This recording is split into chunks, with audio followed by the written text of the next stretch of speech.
Let's do this. In the year 1980, on Wednesday the 9th of July at exactly 11:54 p.m., a little girl named Jodi Ann Arias was born in the city of Salinas, California, and completely unbeknownst to her doting parents, was destined to become one of the most infamous people in the United States of America. Yeah, this is a really popular one.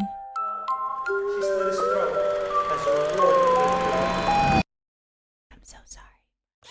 Just a little. From what we know about her behavioral sequences, and despite what her defense team would later want you to believe, there's virtually nothing in Jodi's childhood that can be linked as a contributing factor to what she would eventually be capable of. The only thing worth mentioning was that she dropped out of high school in the 11th grade to pursue a career in photography, but it went nowhere, so she began working at a hotel restaurant, which became her occupation for the next 8 years. In February of 2006, at 26 years of age, she began a new job as a salesperson for a network marketing company called Prepaid Legal, and it was through this occupation where she crossed paths with fellow sales representative Travis Alexander, a 28-year-old practicing Mormon from Arizona, who also worked part-time as a motivational speaker. When you get someone to the briefing, they say no, that counts. When you get someone fully exposed and they say no, that counts. Every time you get one of those, cross one off the list. By the time the 100th one's crossed off the list, Grossly, same the 4 months. Welcome he was a back very to Tin Army. charismatic When you're young happy, man, I'm happy. which Thank immediately you. caught Jodi's attention. Okay, so basically, I have to go in before this video ends, basically. So that's why I did want to speed it up a little bit. Unless you guys don't mind being on a cliffhanger.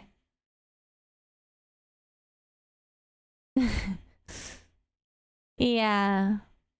Met at a business conference in September of 2006 and began a curious relationship from that point forward. To cut a long story short, Jodi was in love, and Travis was not. They broke up after just 5 months, but soon after the split, Jodi moved from her grandparents' home in Yreka, California, into an apartment just 2 blocks from Travis's house in Mesa, Arizona. She was at that moment labeled the crazy stalker ex by all of Travis's friends, and although Travis agreed, he would continue having sex with her out of pure convenience. She would show up unannounced on countless occasions, sometimes in the middle of the night, and Travis would let her in every time. It became somewhat of a routine, and a dysfunctional situation that neither were happy with. Travis, although he enjoyed the sex, essentially wanted her out of his life, while Jodi desperately wanted a serious relationship. And going off the myriad of entries in her diary, she firmly held on to the belief that they were meant to be together. In late May of 2008, however, she would ultimately have a change of heart. Travis had a work retreat planned to Cancun, Mexico for July 10th. It was all paid for by his employer and allowed him to take a friend with him. Jodi knew about this and believed, or at the very least hoped, that she would be the one going. Yet in the last week of May, it became known that Travis was taking another woman instead, a Mormon girl by the name of Mimi Hall, someone that Travis had been romantically interested in for some time.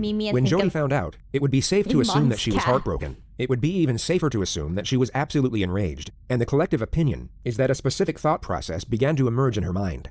One that forged a psychological justification for a certain decision. I'm gonna do this a lot because I want to make sure 6 days before Travis was set to leave for Mexico, Jodi would once more show up unannounced. All we know for sure is that they had sex and took explicit pictures of each other using Travis's new camera. At roughly 5 p.m., Travis would get in the shower and Jodi would begin taking pictures of him using the same camera. Then, moments after this picture was taken, Jodi would stab Travis a total of 27 times. She would also cut his throat and shoot him in the face. During the onslaught, Travis's camera took 2 accidental photographs. The first was taken as Jodi dropped it during the onset of the attack. The second was... Okay, let's just go forward. Don't look. Wait, Choco, there is DMCA... like music or no? We already did our research on this, so don't you worry. Okay, so I skipped over the blood part. She would then drive back out into the desert and leave Travis a voicemail for the purpose of placing herself away from the crime scene and giving herself an alibi. I know Leslie called you, so I already talked to her, so you can call her back if you want, but it's not necessary. My phone died, so I wasn't getting back to anybody. And when I drove 100 miles in the wrong direction, over 100 miles, thank you very much. So yeah, remember New Mexico? It was a lot like that, only you weren't here to prevent me from going into the 3 digits, so fun. Tell you all about that later. Also, we were talking about, when we were talking about your upcoming travels my way, I was looking at the May calendar, so I'm all confused. Heather and I are going to see Othello on July 1st, and we would love for you to accompany us. Let me know, and I will talk to you soon. Bye. End of message. Jodi would then drive to another man's house in Utah by the name of Ryan Burns and stayed the night. He would later testify that nothing seemed off about Jodi's behavior, only that they kissed and engaged in sexual intercourse. Travis's body was discovered by Mimi and her friends 5 days later, the day before they were supposed to leave to Cancun together. How long were you there trying to get into the house? Just, a couple of minutes, I banged on the door, rang the doorbell over and over again. Nobody answered. I was scared that something might be happening to him because I knew that he had a stalker. Travis's friend on the phone suggested that we go in through the garage and look for him in the house. The bitch and then crazy. As soon as they said that they saw blood, that there's blood everywhere, I stopped looking. And said he's dead. He's dead. And so immediately I called the police. After the news of Travis's death broke the following day, Jodi called the police and offered to help with the investigation. She was then transferred to the lead detective, Esteban Flores, of the Mesa Police Department. The most notable detail of the phone call was that Jodi agreed to provide a sample of her DNA. Over the following month, forensics were able to uncover the deleted photos from Travis's camera, and despite her best efforts, discovered Jodi's DNA all over the crime scene. During this time, oblivious to the evidence that was building against her, Jodi would post multiple pictures of her and Travis on Facebook, alongside emotional messages to Travis himself. She even sent his family flowers and a letter expressing her grief over his death. The Mesa Police Department launched their case against Jodi on July 15th, 41 days after the murder. Detective Flores would be the one to conduct her interrogation. He had spoken with her once over the phone and was present when she was fingerprinted and swabbed for DNA. The Siskiyou County Police arrested Jodi at her grandparents' house at 7:35 a.m. and only said they had a warrant for her arrest without giving further information. She was placed in handcuffs and didn't once ask what she was being arrested for in the 6-minute drive to the local police station. What makes Jodi Arias stand out among the many cases in the realm of true crime is the manner in which she attempts to navigate the system. She seems to believe that if she presents herself in a certain way and adopts a very specific character with very specific traits, it will give her the best chance at evading the consequences of her actions. In her mind, this character is a soft-spoken, sweet-natured, God-fearing individual, yet to everyone else is quite possibly the most universally annoying person to ever abide in the history of existence.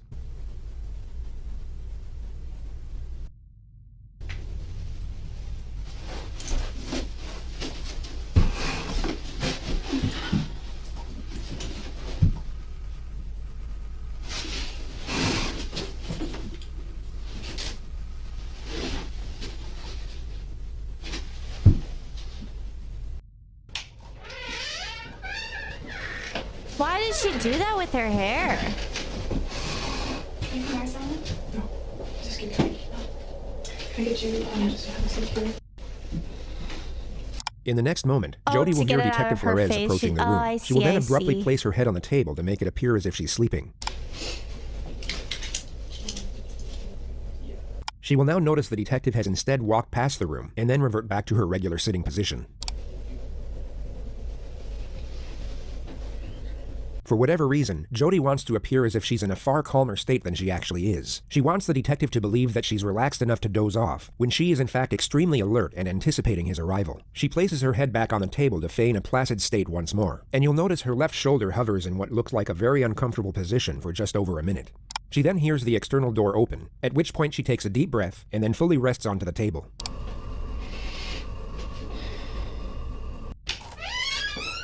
Let me get those off you. So you remember me? Of course I do. I traveled all the way up here to talk to you.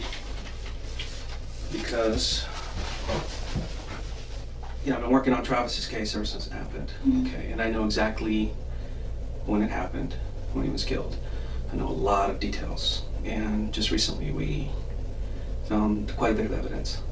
And I'll discuss that with you. The main thing that I'm looking for, though, is answers on why certain things happened, why they went so far, and also to get your statements. Okay. She's been brought to a police station in handcuffs, and now just told her arrest is concerning the death of her ex-lover. An innocent person sitting in her position would want immediate clarification as to what exactly is going on. Jodi doesn't inquire further, just gently accepts to cooperate after being given a very vague, yet highly accusive clarification of the situation. A lot of details in this case that haven't been released to the public, and not even to Travis's family. And those details are known only by us and the person who did it. Okay, and that's one of the reasons I'm here, is because I believe that you know some of these details. And I think you can help us. I would love to help you in any way that I can. Okay. Because we're here at the police department, the sheriff's department here in, was it Siskiyou County? That's what it was called, okay.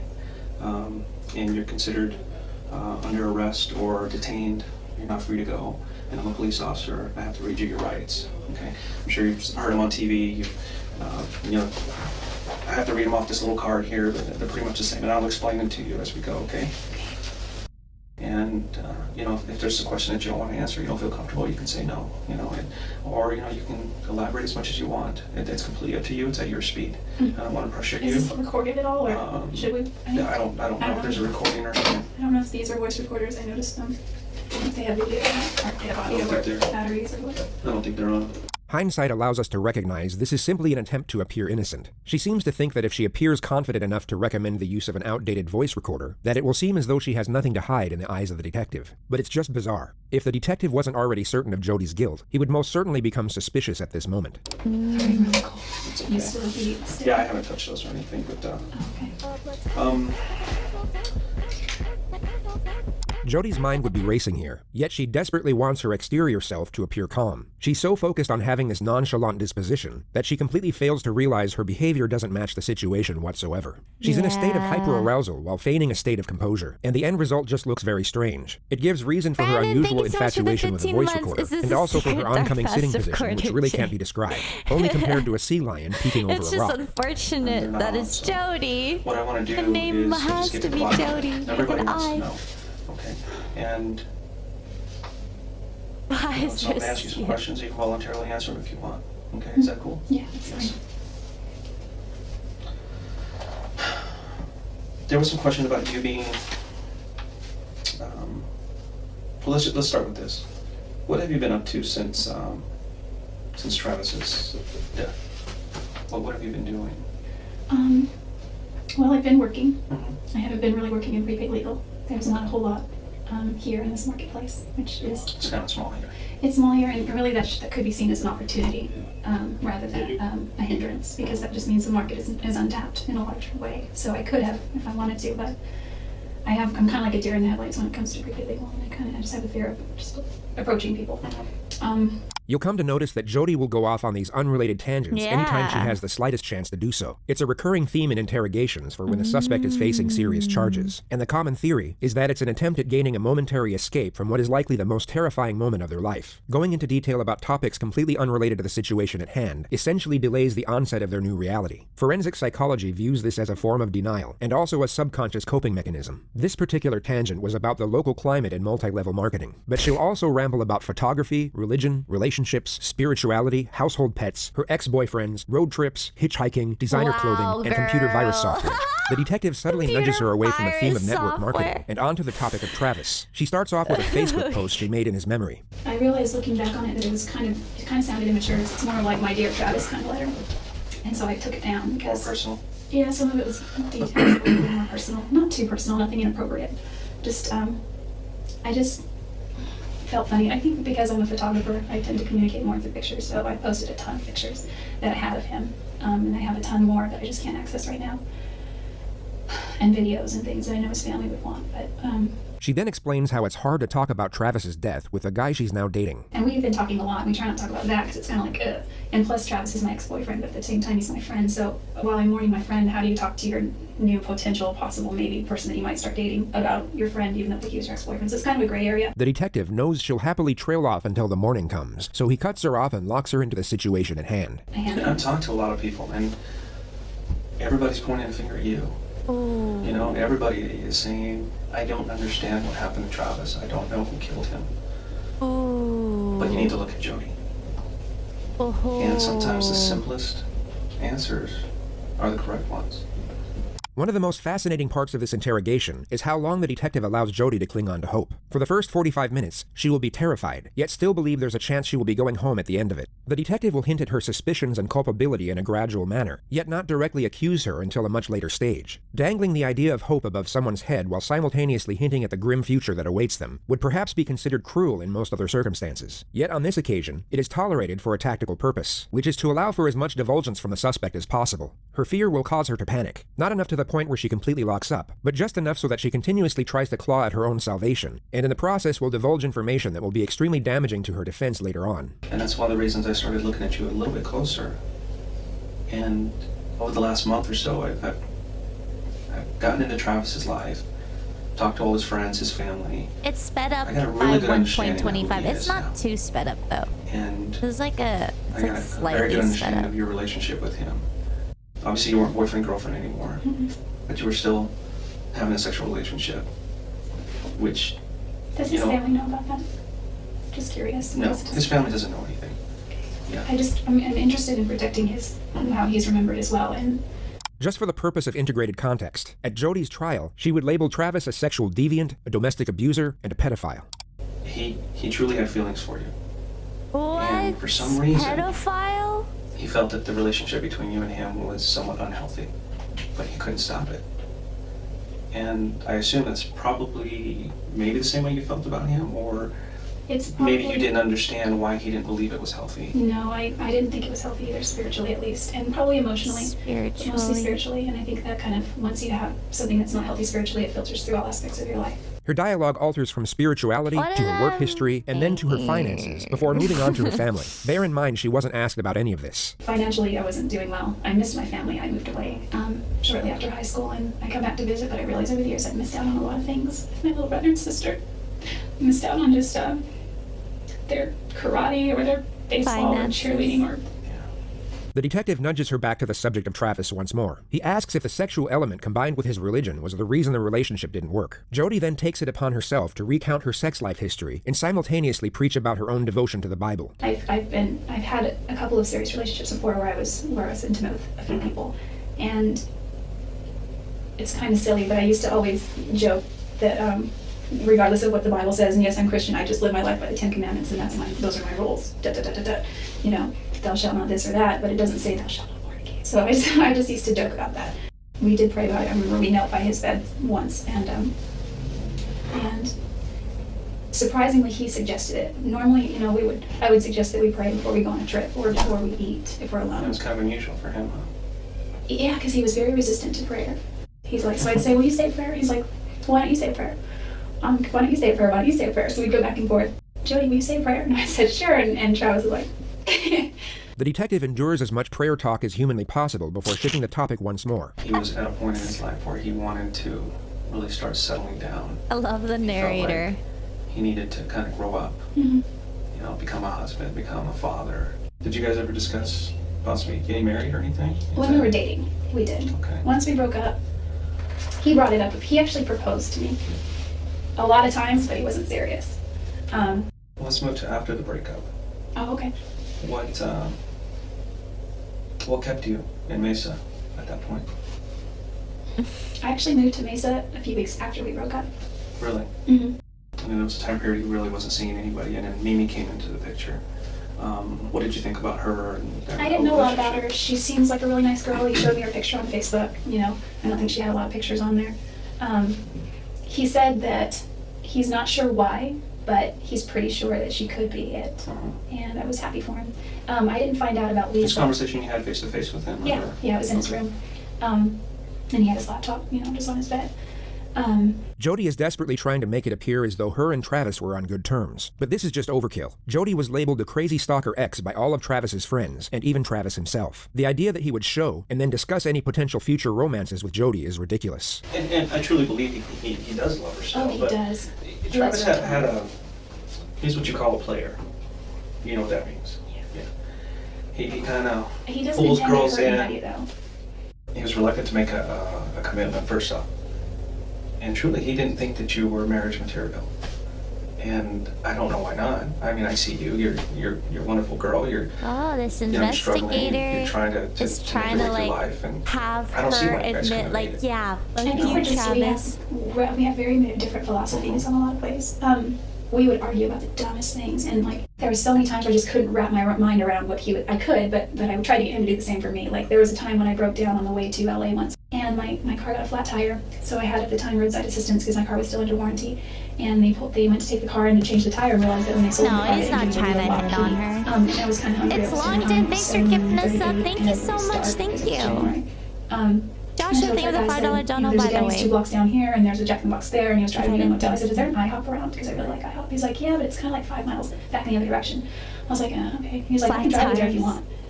And I was like, Travis is kind of related. He's like a short Mexican guy, and he seemed really harmless. Wait, no, never mind. Okay. And he, you know, and I asked him about his life, and he had a wife and kids. Yeah, wait, why are we talking about this? The travels of Jodi and the sweet Mexican continues on for another 2 minutes. The detective then brings Jodi's attention to what he already believes was the trigger motive for the murder. So, you know, moving over to his trip to Cancun that he was going to. When did you first find out about that? That he was going with Mimi? Oh, I found out about that at his memorial services on Monday. It was the Monday night memorial service. Okay. You didn't know he was taking Mimi? I didn't know that. I think that's awesome, actually. Right. Yeah. Well, unfortunately, Mimi had called him a week or two before, and I told him, look, if you want to take somebody else, it's fine, but I have something to tell you. I don't look at you that way. I don't look at you as a boyfriend. If you want to be friends, we can be friends. I might not be able to react to that one, Travis was friend-zoned by Mimi, but he still invited her instead of Jodi anyway. But maybe tomorrow? What kept it to him? I don't understand. Well, moving is expensive for one, so once I was there, I was kind of stuck there. But why do you continue to go back to him? You know what he wants, you know that it's not healthy, but yet you continue to go back, and it brings us to this point where we are now. Part of my perspective now has to do with the fact that I'm going through a repentance process that I worked out with, with my bishop, and he's given me, certain scriptures to read and then ponder and pray about. And Preacher Jodi emerges for another 2 minutes, going into detail about scriptures and baptisms. The detective then interjects and starts getting more confrontational with the facts about Jodi's behavior towards Travis. And obviously, you guys kept this relationship hidden from everybody else, and because nobody really knew about it.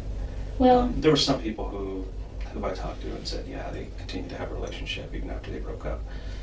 And there are others who were saying that you had become obsessive with him to the point to where you would go into his house when he wasn't there or when you weren't invited, and he would talk to people saying, she just kind of showed up, and I don't want to tell her to leave, but I don't want her here. Oh, it must have been early on, because there were a couple times when we established a rule early on, just don't come over unless, he said, you can come over anytime, but I need to know first. The detective then starts ramping up the pressure and brings Jodi's alibi and road trip into the discussion. Was it the first week of June? You took a trip to Salt Lake City. Which route did you take from there? I was supposed to get on the 15 and go all the way up. And I somehow got off the 15. Where did you end up? For a while I was lost, and I'm not above sleeping in the car, so I slept for a while. Okay. I'm a heavy sleeper and I sleep a lot, so. But you were on the 15 for a while, and you ended up getting off the 15 somewhere? Yeah, I looked at a map, and I'm pretty sure I know where I went. Can I draw you a map? Sure. So this trip took you a little over 48 hours then. I have a problem with this trip. Well, I went first too. Yeah, I know. Okay. I know you went down here. I've gone over this trip over and over in my mind and on paper. And even if there's still 20 some odd hours, even if you pulled over to sleep a couple of times. Oh, did I tell you that I got stranded? Yeah. Okay. You mentioned that. If you slept for 10 hours, I only slept for here and here, it would still leave 18 some odd hours for something else. Okay. This is what people are focusing on, is this trip that you took. Because they're saying she left, she didn't get to till Thursday. Wednesday? That's when Travis was killed. Oh, yeah. What you do on Wednesday, Jodi? I did not go near his house. Aren't there... I pulled your cell records. Your cell phone was turned off between here and here. Well, I didn't turn it off physically, but it died. And then magically, you found your charger here? It was packed under the seat of the passenger side, and it was when I was... When you were lost, you couldn't have maybe pulled over and found it? Or... Well, I did finally start looking when I was stranded. I wouldn't have pulled over when I was lost. Detective Flores explains to Jodi multiple times over how the trip doesn't make any sense whatsoever, and whether it's feigned naivety or that she literally doesn't understand the concept of time and distance, she pretends to be confused by the allegation rather than actually confront it. This goes on for 3 minutes before the detective confronts Jodi with the evidence of the photographs on Travis's camera. But I don't think you're being completely honest with me about that trip. I honestly got lost. It's bad timing. Were you at Travis's house on Wednesday? Absolutely not. I was nowhere near Mesa. I was nowhere near Phoenix. I think of Minecraft when I hear Mesa. Even close to him. What if I could show you proof you were there? IRL is forever a game to me. Will that change your mind? I wasn't there. You can be honest with me, Jodi. I was not at Travis's house. I was not. You were at Travis's house. You guys had a sexual encounter, which there's pictures. Okay, well, the AI theme, the 4 months. Welcome back to Tato Army. When you're happy, I'm happy. Oh, he found the pictures. Okay. So. Yeah, why would she kill him with the pictures? This is so weird. Are you sure those she left the camera? What a 3-head! The card's intact. I told you that card was destroyed. What a 3-head. Let's kill him another day. Yeah, she left the camera of her there. Travis, pictures of him. And it's obvious you guys are having sex. It was on his phone? Taking photos of each other. I thought it was on the camera. Dated and time-stamped on the day he died. Are you sure it's me? I mean, because I was not there. It's you. It's you. And you know it's you. I know all the details of this case. The only thing I don't know is why. Why did you choose to go visit Travis that day? And why did you do what you did? What if he's calling her bluff? You did. What if they actually don't have pictures? You hurt him. That's why we're here. That's why I flew up here. Because I needed to talk to you about this. I can just arrest you and throw you in jail, but... They do have it? Oh, dang. Would have been so why did cool you do this to him? if they didn't. He's done so much for me. I know you took pictures of him in the shower just before he died. I don't think he would allow that. Mm-hmm. And the camera actually took a couple of photos by accident during the time he was being killed. Really? Yeah, Jodi, really. You were there. Quit playing this game. It's time for you to just come out and I didn't tell know. me. I did not hurt Travis. I did not hurt Travis. Oh my God. The detective then goes on to explain the DNA evidence collected at the crime scene, which includes Jodi's blood mixed with Travis's blood, Jodi's hair, and Jodi's bloody palm print. You either had blood on your hand. But when I was like in middle school, I had a friend that I knew lied about something, and when confronted, she lied again. And I'm just sitting there cringing because I know the truth. You need to tell me the truth. Listen, the truth is I did not hurt Travis. If you want, I can show you some pictures. You of bitch. Him. Do you want to see pictures of him? Part of me does and part of me doesn't. Why? Because you don't want to remember? No, Jodi. There's a morbid curiosity. Jodi. I wanted to know how he died. We can keep playing these games over and over again. I'm not going to believe you. Mm-hmm. It's over. Could it have been my blood from before? Your image is not important right now. Saving the rest of your life is. Listen, if I'm found guilty, I don't have a life.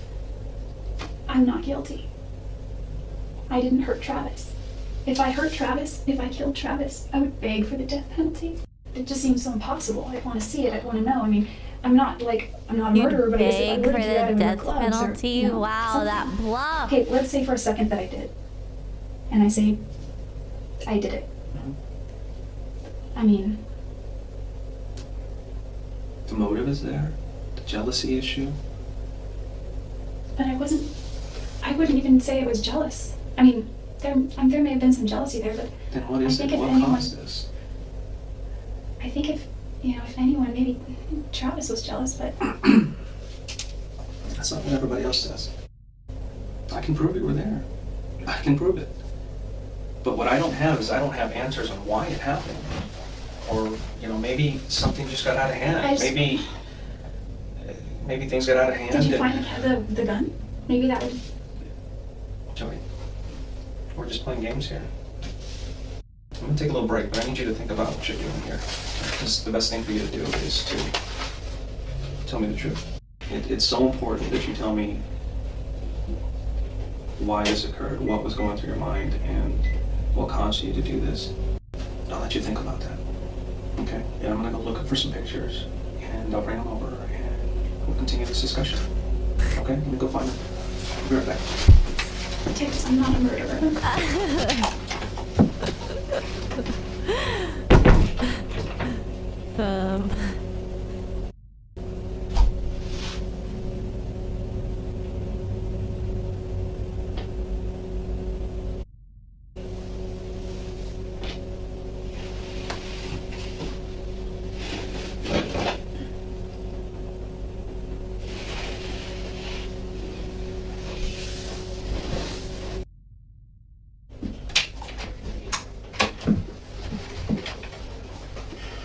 She's been possessed. It's a Glock. A Glock. Yeah, Jim? You probably found it by now. Probably. I was taking it somewhere. These are just a few photos. And I want to be careful not showing you certain photos because some of them are very... Hold on, let me double check. Okay, soon I'm getting ready to hide my screen Travis, in we're case here today. there's any It that wasn't would me. be disturbing. No. My job is to speak for Travis right now. And everything Travis is telling me...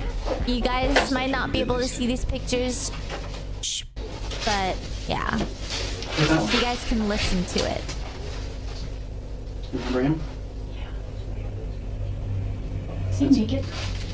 Yeah, it's just some blood in some pictures, so I don't know if I'm Jodi is then allowed shown one of the pictures that was taken by accident while she was in the process of murdering Travis.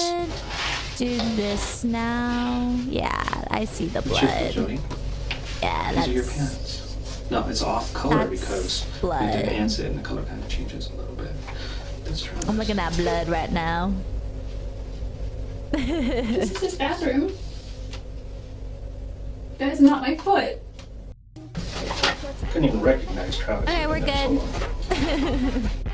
Do you have any recent cuts that are healing? Well, my cat scratches me.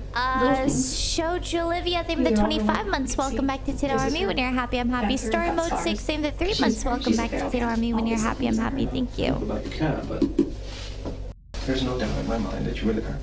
There's no doubt in my mind that you did this. None. It's ketchup. So you can go and take a blue in the face and tell me you weren't there. You had nothing to do with it. I won't believe you. I want to know why. It's killing me inside. I don't know why. Like, there's no reason for it. There's no reason why. There's no reason I would ever want to hurt him. And I have a solid case against you. And I can present it to the judge. As cold as it is now. I don't know why she did it. Or I can present it to the judge. With your explanation. If I found That's guilty, not what true. happens? You'll have to pay the price. So what's the price? I don't know. Don't you know what the sentences are? The sentences that are carried for something. It depends on your situation, how old you are, depends on the type of crime. It depends on whether you show remorse or not. And part of that remorse is at least coming clean. When somebody doesn't come clean, I don't see any remorse. I know you're afraid, but you're already going through it right now. There's no backing up. There's no backing up to yesterday. There's no backing up to that day. It's already happened. And unfortunately, you're gonna have to face the consequences. You know, if I did that, I'd be fully ready to face the consequences. I'm did not it. really for things like, you know, I'm all for the 10 Commandments, thou shalt not kill. Okay? I just can't. I didn't kill Travis. I just didn't. I did not take his life. You need to come out and tell me why this happened. I will not accept any other excuses. I will just move on with my investigation, with my final report, submitting all the conclusions and all the evidence. And we can just let that judge and the jury decide. We can leave it in the hands of the jury. Test? We can do that, that's fine. Would that help me at all? I mean, you can't use them in court, but... Well, then there's no point in taking it. Took a knife to him and couldn't stop. Couldn't stop. And before you knew it, it was all over. And then you panicked. And then you... I've never been that angry at him. Not enough for that. I've been so far angrier at other people, at other ex-boyfriends. Then tell me who could have done this. Who did this? I don't know, but if I go to trial for this, and if I'm convicted for this, whoever did this is going to be sitting very pretty somewhere. When I play Among Us, and it's my job to make sure that... And I'm the imposter, and I'm like, I didn't do this. And they're like, so then who did it? Who's the imposter? And I'm just like, I don't know, but it's not me. Why is everybody saying that you now are I'm gonna have a name. I'm gonna have a name. Everybody says it. I don't know. So don't tell me that you're not capable. I don't even hurt spiders. I kicked a dog once. I was a freshman in high school. I kicked a dog once. I was a freshman in high school. I love animals. And we had this dog, his name was Doggy Boy, and my parents, until this dog that they have now, have never been able to. The dog's name is and Doggy Boy, by the way. Have never been able to care for a dog properly as far as give it attention and take it for walks and be consistent. To save you the oncoming ramble about Doggy Boy the dog, she lightly tapped him with her foot for tearing open the trash, and she's felt so bad ever since that it changed her entire worldview on the animal kingdom. She now apologizes to the dog, through the detective, who's conducting her interrogation for first-degree murder. And I need to apologize for that to him. I know it sounds weird, my relationship with animals. It's kind of like they're like people too, you know, they have souls. What you need to do is you need to apologize to Travis. What? But you just refuse. Listen. Yeah, I can't help you anymore if you're not going to help yourself. You asked I me really prior. can't. I can't, Jodi. It's fascinating to observe how fast she can switch from one emotion to the next once she realizes a particular strategy hasn't worked. The attempt at elevating her character by expressing how much she cares for spiders and pets hasn't seemed to have any effect on the detective, so she then switches her disposition from sorrowful to analytical, as she once more tries to manipulate his perception of her. If I did anything that had anything to do with his death in any way, It's not if to me. I wouldn't. It's not if. It's not if at all. Well, to me it is. So like if I I would be don't more than love remorseful. spiders, does that So maybe make something you're blocking out me of your head. I don't think so. a I murderer? tend to write everything down. I just finished the book, The Road Less Traveled, and he said, I the true hate definition of sanity is spiders. dedication to reality at all costs. Well, this is I definitely hate reality. spiders. We are sitting here inside of an office, the sheriff's department, and you are Even the facing nice first-degree murder ones. I charges. just hate spiders. What is the And you difference? are That's a going to be confession. booked into jail. Well, And fuck. eventually you will be brought back to Arizona, and you will stand trial. That's the reality. Actually, And I once you have realize like an that, you'll be irrational prepared for it. fear I've had worse issues with of other getting people. in They're all still trouble alive. for things I'm I still didn't friends with do. my ex-boyfriends. They're all still alive. Like I'll You know, I've pay been for doing this everything all the and I'll time. walk past a detector There's and one I'm like, thing that holy fuck, it, I like can I'm never so get out of my scared head. Ever since the that if first day I it talked to you, beeps, there's an old saying I'm gonna be that, flamed for it. you know, But I never do, someone's just you not know, acting and I right. always have the Look into receipt. it. It's just an irrational You're fear. not acting right from day one. I don't fucking know why. You're just not acting right, Jodi. You're acting like somebody who's guilty. How so? You tell me. I know because I've been doing it a long time. It's It's taken not me a that I long don't- time to figure it out. I get scared when I Within see the the first police too. 30 I'm like, seconds to a I'm minute of cool. conversation, I know when somebody does. I've done nothing wrong. It's Sad not be like- grand. Thank you for it's the not 3 like months. TV. It's Welcome not- back to Tito Army. When it's you're not happy, seen I'm in happy. movies. Thank you. Is it because I'm not crying? I don't know. I get so scared too. It's not because of that. What is it? I mean, I'm not going to change how I act. No, so obviously you it's- can't change the way you're No, I acting. mean, I It's am worse the way I when am. like You're sincere in the way you're acting. back when I But, used Well, to how is it? You're just not smoke the telling the truth. devil's lettuce, How you is it know. Man, if I ever did It's not see really something you need to a focus cop, on I'd be anymore. like, oh my After god, Jodi they know failed her I'm attempts high. to I extract need to go inside home knowledge on the best way to now. behave in order to appear innocent, she And then my attempts whole to vibe explain would be why she off. hasn't been able to appear innocent. It's not that I'm not remorseful if he died. And you go home. The reason I'm now. hesitating is because maybe this is something that's wrong with me psychologically. Yeah, in is I think of Canada. the butterfly effect. And it's like, you could say that the guy pumping gas down at the gas station could have potentially, because you see all these movies, these funky movies where it's like this affected this, which affected this, which affected this, Well, if he had never done this. I know if you had never met him, he'd probably still be alive. That's true. Yeah, but that's because you killed him. No, I just can't admit to something that I didn't do. If it would help my case and give me an easier sentence, I know that people plead guilty for those No, things. and I don't want you to do that. Ooh. That is the absolute last thing I want. I wish that I Damn, had this answers. interrogation Sorry. is so long. There's just no reason. 2 hours, There's just over 2 no hours. reason. There's no good reason why this happened. There's never a good reason why somebody dies like this. True. This seems to be the moment Jodi fully confronts the reality of her situation. The Oh. anguish she has over her own fate will become visible, yet she will now disguise this anguish as grief over Travis's death. She does this by posing a question. How many times was Travis stabbed? More than I want to remember.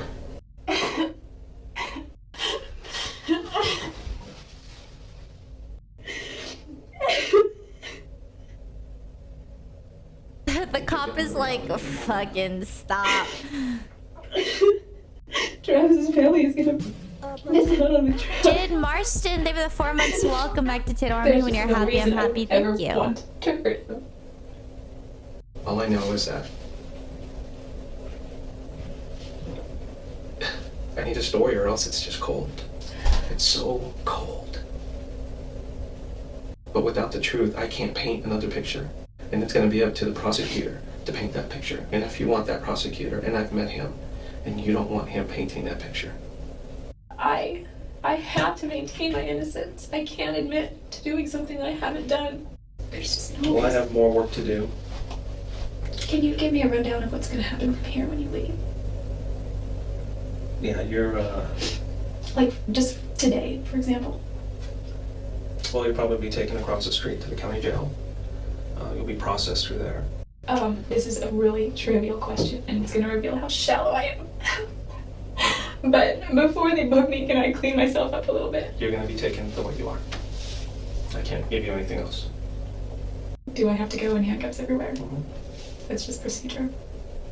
Whether you wrote a bad check or you're facing murder charges, you're going to go in handcuffs.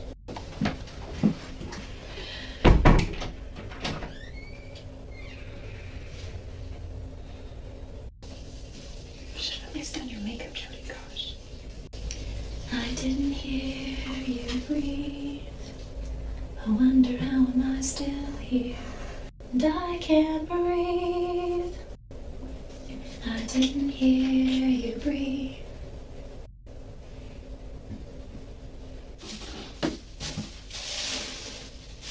What are you doing? Ew!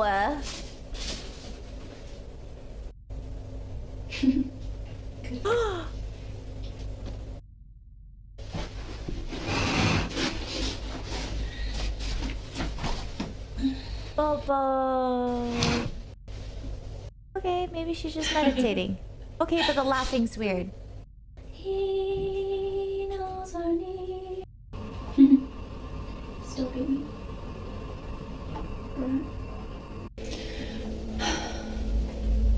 Jodi was then taken to the county jail and charged with the murder of Travis Alexander. She stayed there overnight, and it would be a total of 16 hours before she was taken back to the Siskiyou County Sheriff's Office. Her second interrogation commenced at approximately 9:30 a.m. It was really freaky, though.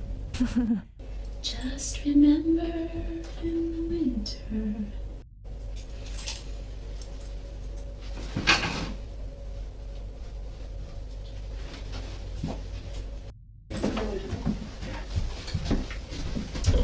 Alright.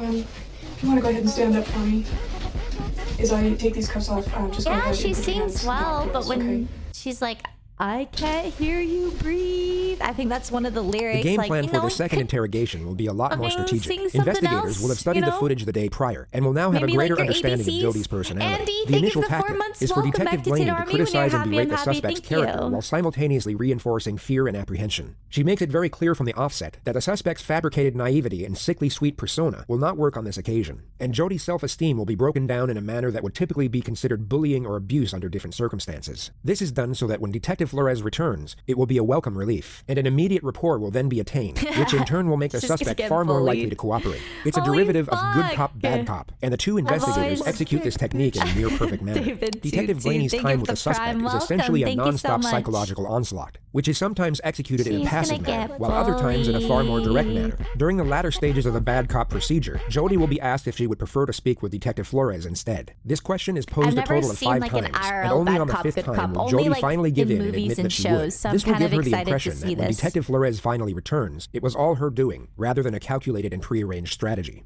Okay. The voice recorder isn't actually for the purpose of recording the conversation. It is a prop to reinforce the perception of Detective Blaney being the enemy, and not to be trusted. You'll notice that when Detective Flores returns, this device will be switched off, therefore reinforcing the idea that he is the friend who can be trusted. Today's date is July 16th, and my name is Detective Rachel Blaney, and I'm here with Jodi Arias. Is that how you say your last name? Arias. Okay, I'm sorry.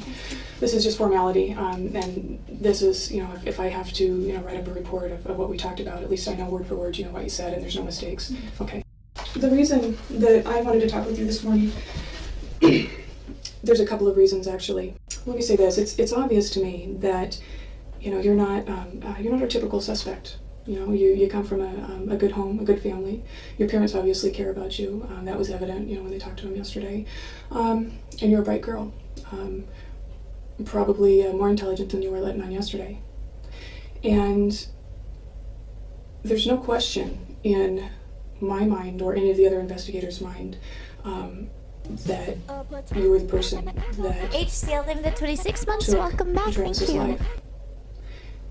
But what I need to know, or what I'd like to know, and give you the opportunity to do, to ask is for a lawyer or an whether, attorney, if you want one, right? A cold-blooded, cold-hearted murderer who slaughtered this guy, or are you somebody that got caught up in circumstances? Irene, thanks for getting this up. Thank you. When this hits the news. Thank you.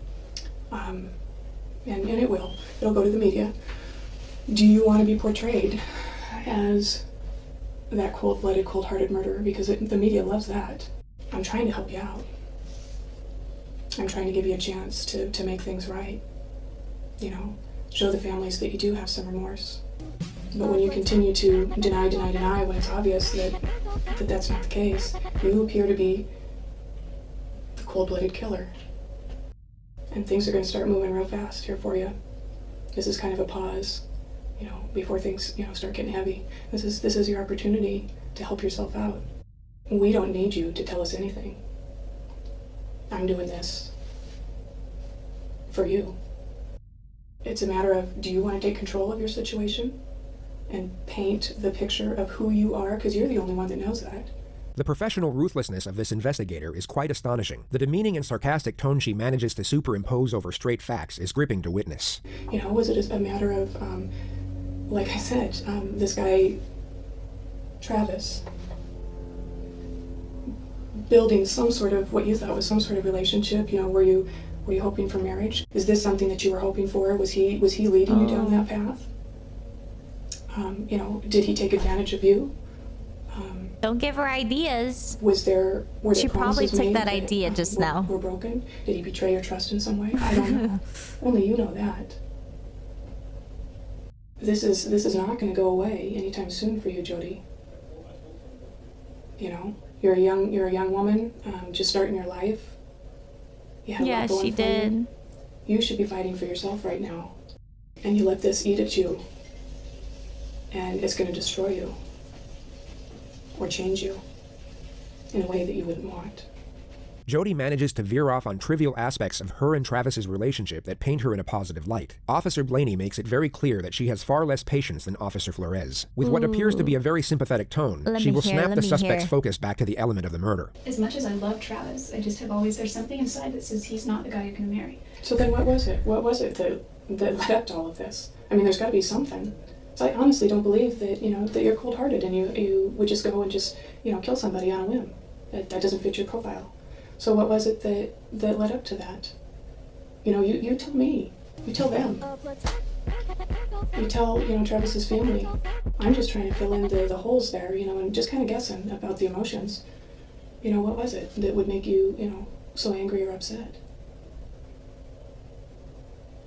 Yeah. Once Jodi is forcefully brought back to reality, she all of a sudden has nothing to say. The passive yet disparaging tone of the detective must be a very hard thing for an individual to have to sit there and take, especially someone who has used their fabricated sweet nature to their advantage most of their life in order to avoid these types of situations. And if you're smart, you'll realize that, you know, you're not going to get a whole lot of other chances to do this. Probably none. Once the wheels start turning, they move real fast. And you will be out of control then. You know, I'm a spiritual person myself, and I don't think that I would want that, you know, inside of me. I wouldn't want all of the ugliness of the lies inside of me. Take a minute just to think about what I said. Oh, there she goes again. Oh, I thought she was going to do another handstand. Zero Kirby, thanks for the 37 months. Welcome back. XE, thank you for the 15 months. Welcome back. Thank you. Jodi is clearly exhausted and terrified. Good. She, at this moment, was being observed by both Detective Blaney and Detective Flores in another room. And they even contemplated having Detective Flores enter at this moment. They ultimately decided against it, however, and Detective Blaney re-enters the room to maximize this state of dejection. The pressure will now be increased to a considerable degree. I want to make sure I can skip all the TOS stuff. You know, all of this time that I bet she has crystals in her house. Fuck you guys, I have a crystal too. It's okay to have a crystal, okay? At this point, you're talking about money, you're talking about material things, right. You're talking about everything but. I'm just talking about just people I care about. You're talking about everything but how bad you feel about Travis. You only respond to my questions. If I murdered Travis, I would be very remorseful. I think that I've gotten the wrong picture of you. I think that, you know, maybe I was wrong. Maybe you are that cold-blooded person that they're trying to portray. And, you know, I'm just really confused. At this point, you know, maybe you're right. Maybe there isn't anything that you can do to help yourself. You know, maybe I was wrong. Maybe you're not as intelligent as I thought you were. Oh. Maybe I was wrong. I don't know what else to do for you here, Jodi. I'm kind of at the end of Bro, I'd be mad. You're not going to get a whole lot of people who are trying to help you out along the way beyond this point. Smart. And what I'm hearing is somebody who doesn't give a rip about what happened. I'm hearing somebody that's worried about money. Wait, that comeback is so lame. Everything about you. I don't hear anything about Travis unless you're specifically asked. I would so be on this if I said that. I don't care so much. No, you listen. You are not grasping the reality here, Jodi. You are acting like the person that I portrayed, the ugly, cold-blooded murderer. Every time Jodi breaks down, the detective immediately focuses on Travis's family. She makes it abundantly clear that she has absolutely no sympathy for the suspect despite her best efforts. I know Travis's family is struggling with why. And My that God, would be the one thing that would give them closure. Drilling. They may never like you, but I think that they would be appreciative of why their son's life was taken. I know if it was my child, that's what I would want. And I know that you're not a mother, but all women have those mothering instincts within them. And I think that you can understand that, what I'm saying. Was I off base, Jodi?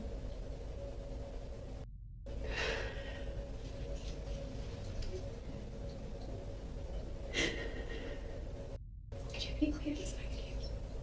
Sure.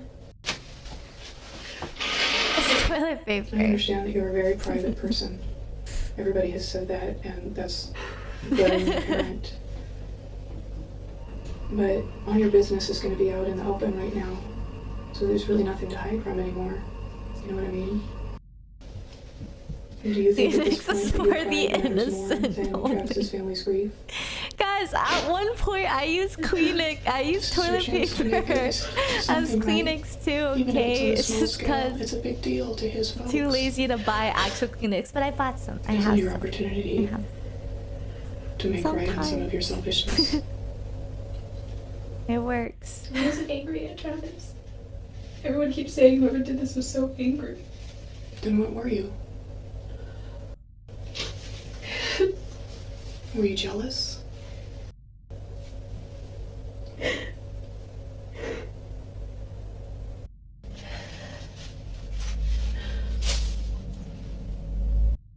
Was he expecting you to come over that day? He wanted me to. I told him I wasn't going to. Oh.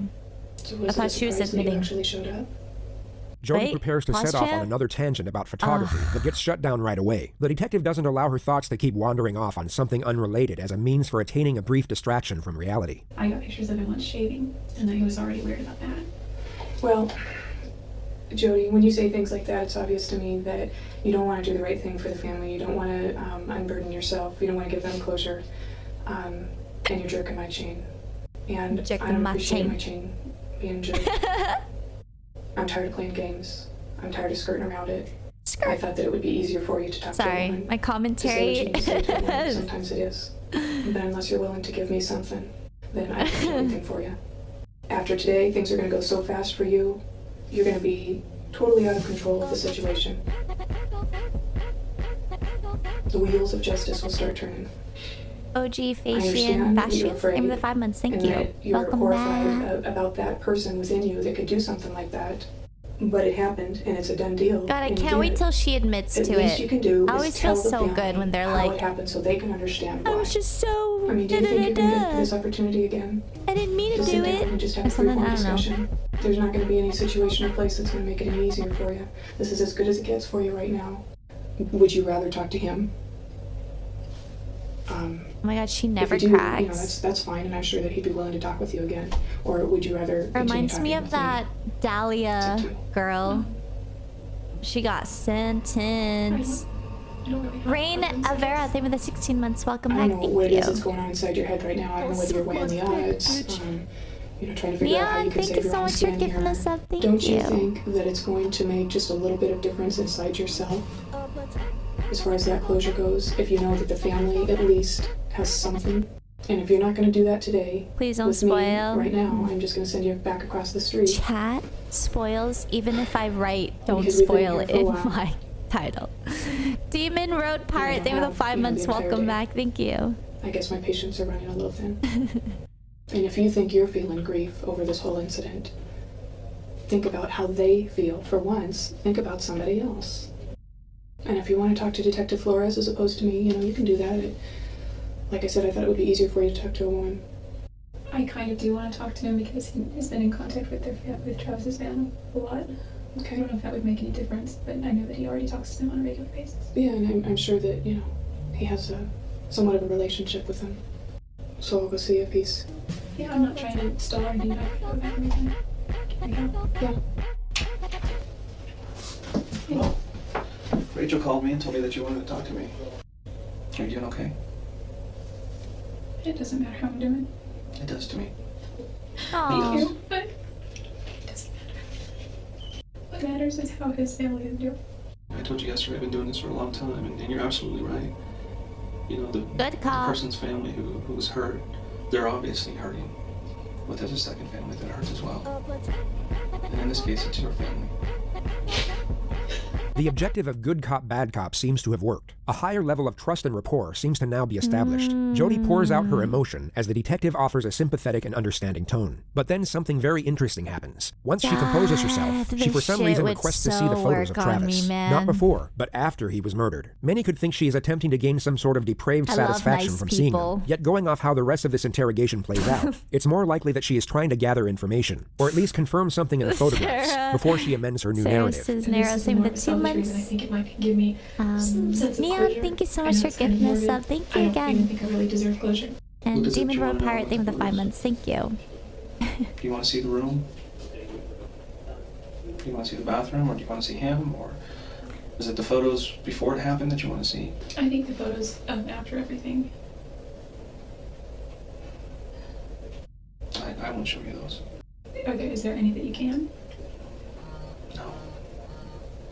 I can't do that. We had a difficult time identifying who he was by the time we got there. He wasn't the same person. So that's why I don't want to show you photos. The detective attempts to get the dialogue flowing in a subtle manner, yet he's given the silent treatment anytime he poses an incriminating question. Jodi knows exactly what she can and can't say with respect to her own preservation. Her internal self is far more calculated than the naive exterior she continuously portrays. So why were you there that day? Anytime they bring up photos, I'm like, I need to hide it. Just missing? Because it's bloody. Sneaky Steve, they have 6 months. Welcome back to the army. When you're happy, I'm happy. Thank you. Is there anybody else with you besides you and Travis? Happy 6 months. Are you protecting somebody else? The detective allows for extended periods of silence. Only Jodi will know for sure what she was thinking, yet one could safely assume she is desperately constructing her new narrative during these moments. Trying to just figure it out. Just trying to think. What happened to me today and from here on out? If I just told you every single detail that I know, and I gave you a confession? Nothing else changes.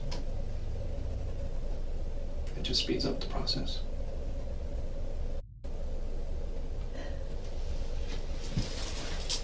It's all really blurry. It really is blurry. Oh man, I'm sad that I got spoiled. Whoa, what do you mean? We found blood in the downstairs bathroom where somebody had tried to wash their hands.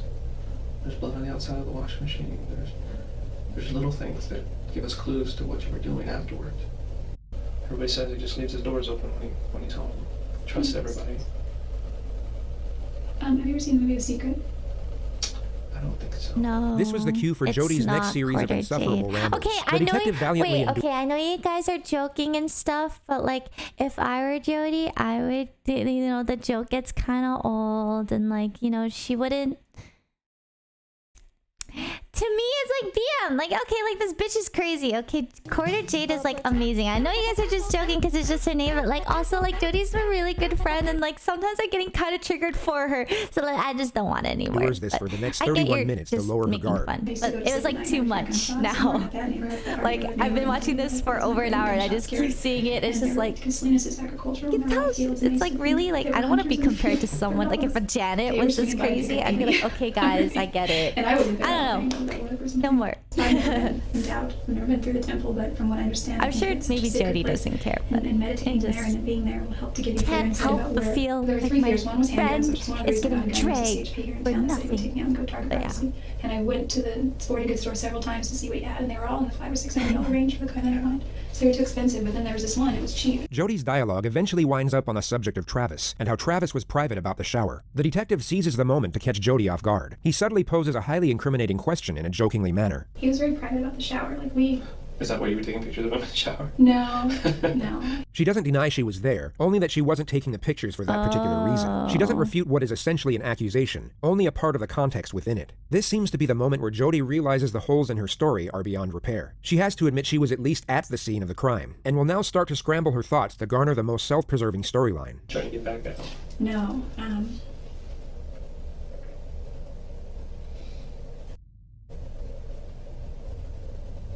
What went wrong? Did he say something to you?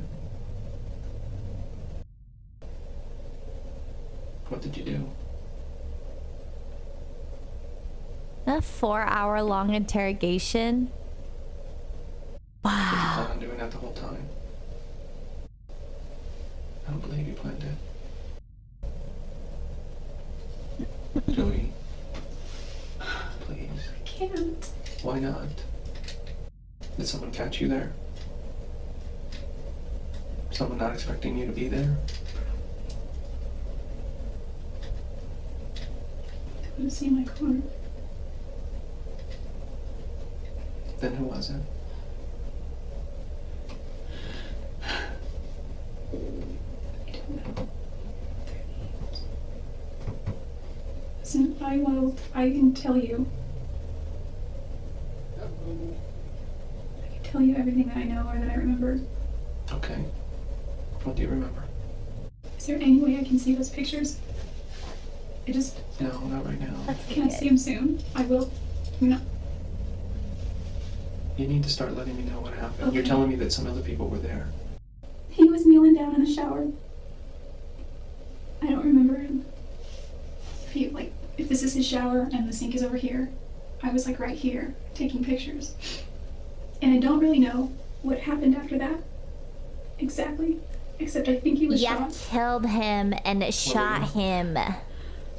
If this is his shower and he's sitting here, I was like, well, if this is his shower and he's sitting here, I was like right here on my knees and his bathtub was right here and I was taking him here and I was just going through the pictures and I heard this loud ring. And I don't really remember except Travis was screaming. I think I got knocked out, but I don't think it was that long. And there were two people there, and...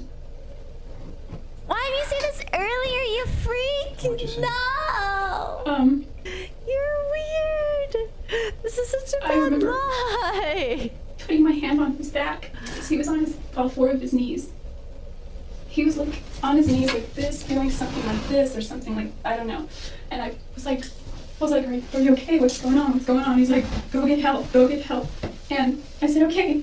And did you get help? No. Two people there. One was a guy and one was a girl. I couldn't tell that at first, but you could just see one was a girl. And I assumed the other was a guy because their build. And then their voices. Travis was screaming the whole time.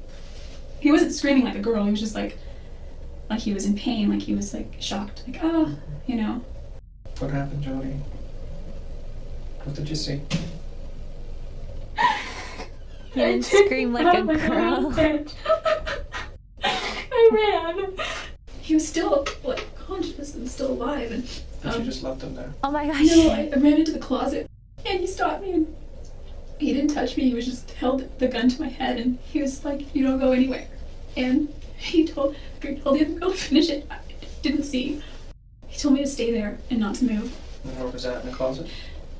No, it was, She describes that the male stopped her from leaving, and then goes into detail about how her phone wasn't charged and how she forgot her phone charger. She then describes how she valiantly tried to save Travis from the female attacker. She was over him, and I just rushed her and I pushed her. In the next moment, she will state that the assailant comes back when she never went anywhere to begin with. I got Travis, and he wasn't, like, standing up, really. He wasn't really doing much, and he was... It's falling apart. And she came back. I got him kind of far, like right here. She came back.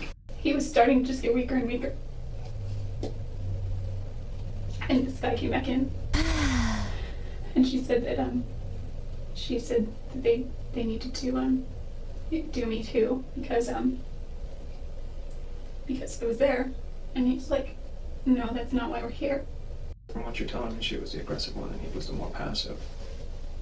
Yeah, I mean, there was definitely aggression as far as, I mean, I don't know what you define aggression by, but like there was definitely a sternness. So it seemed like they knew him, obviously. Yeah, but he didn't seem to know them. I mean, he was a little out of it, plus they had masks on anyway, but he didn't express any kind of recognition. Well, I couldn't talk. The detective takes her back to the moment she tried to save Travis from the female attacker. So I wasn't sure. I just knew I had to hold on to her hands because she had a knife. What hand did she have it? She had it in this hand, but well, her right, I guess. So Right. I just said, come on, come on.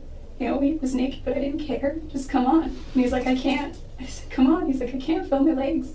Jodi had obviously seen a lot of bad movies. Bear in mind, this conversation she had with Travis was supposedly happening as she was simultaneously fighting off a knife-wielding attacker. She glosses over the struggle, and she somehow ends up outside the bathroom. The two assailants are now inside the bathroom, arguing with each other about Jodi's fate. She hasn't stated whether Travis is alive or dead at this point. It wasn't like she got it from a show. Intense, like, you need to shut up. It's not over here. Things like that. The male assailant then takes Jodi's registration out of her wallet and looks at her address. He said, if you ever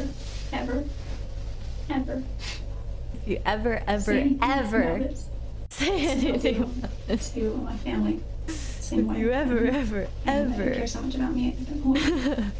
He said, you need to leave, and don't you call anybody, and don't you say anything. He's only giving you one chance. And she said she's gonna rat us off. She's gonna say something, and he was like, shut up. He's like, you get one chance. Jodi then leaves in her car. She of course doesn't mention the fact that she then left Travis a voicemail to give herself an alibi for not being there. I was really scared. I was really freaked out of my mind. Okay. I don't believe you. Yeah. I Just came in tell here her hoping that you told the straight truth. up. And this is not the truth, Jodi. This is all I know. This does not make any sense. I feel responsible because I feel that I could have done more. I feel that I should have gotten help. I feel that I... Oh, her lies make me uncomfortable. You feel responsible because you did this. I did not Jodi, kill Travis. You did. And there's nothing you can say that'll change my mind at this point. This is an elaborate story which does not make any sense. Well, he literally heard her out though still. Even though the whole time he was like, far-fetched story I've ever heard. Far-fetched story. Is that how you want to leave this? I just don't want to feel any hurt. There is a reason why you did this, and you just refused to tell me why. Maybe because you are cold and calculated. There's no reason somebody else would come in and do this to him. There's no motive whatsoever. I haven't found any. What is my motive? Jealousy, anger, fear, if you're being alone, angry at him for not keeping you in his life. I don't know. That's why I'm trying to figure it out. There are so many motives with you.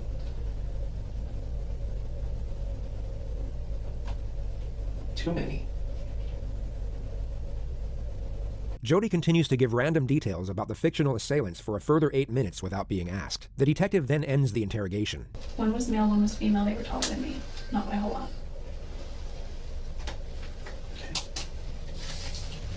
Are you ready to go back?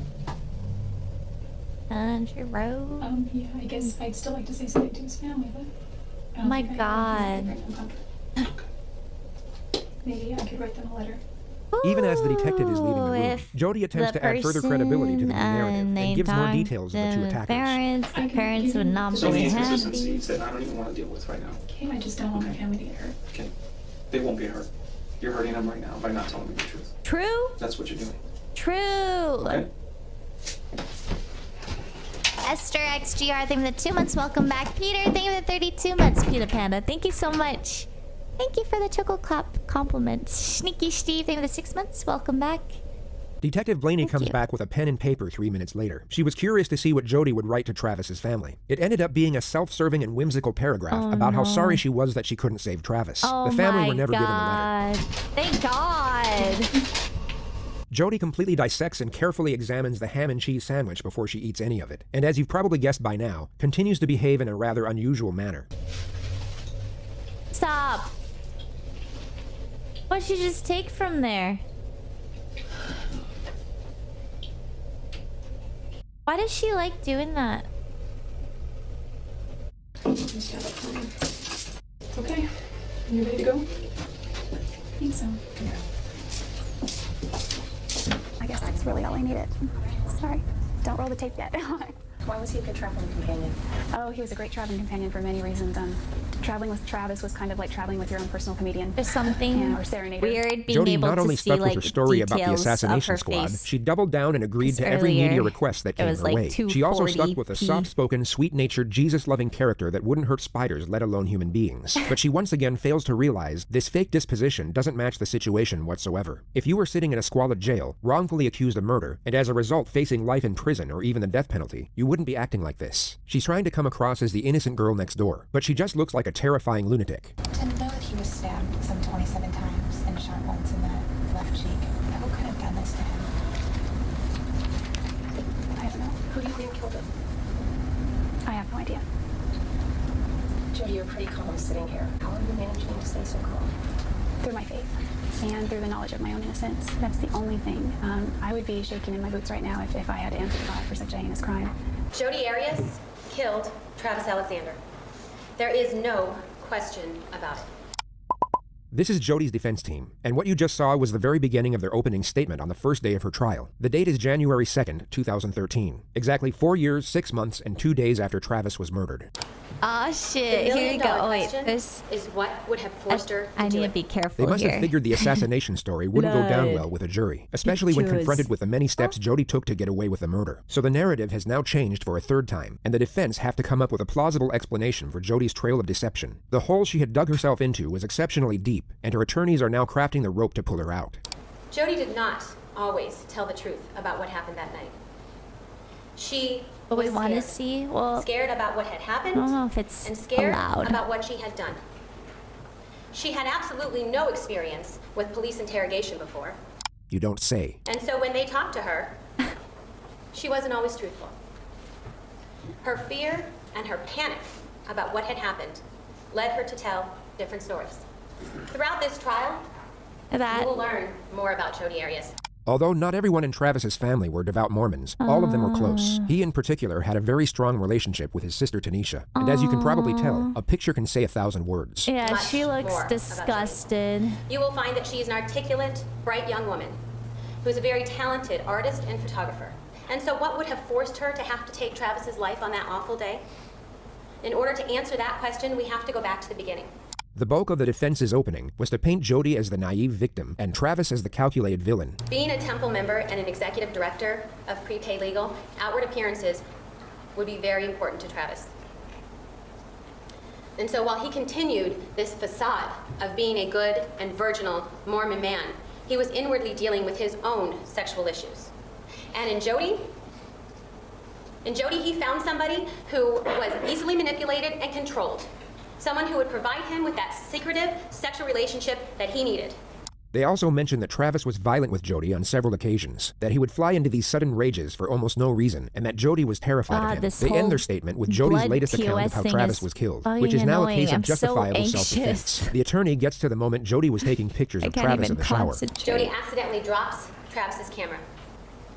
And as that camera was falling, that was enough for Travis. Because he lunged at Jodi in anger, knocking her to the ground in the bathroom where there was a struggle. Jodi's life was in danger. In just under a minute from this picture, we go to the next picture, where it's Travis's body. He's clearly injured already, in a minute. Now that very brief moment of time, a minute, is not the result of premeditation. In that 1 minute, had Jodi not been forced to defend herself, none of us would be here. There's one more. In that 1 minute, had Jodi not chosen to defend herself, she would not be here.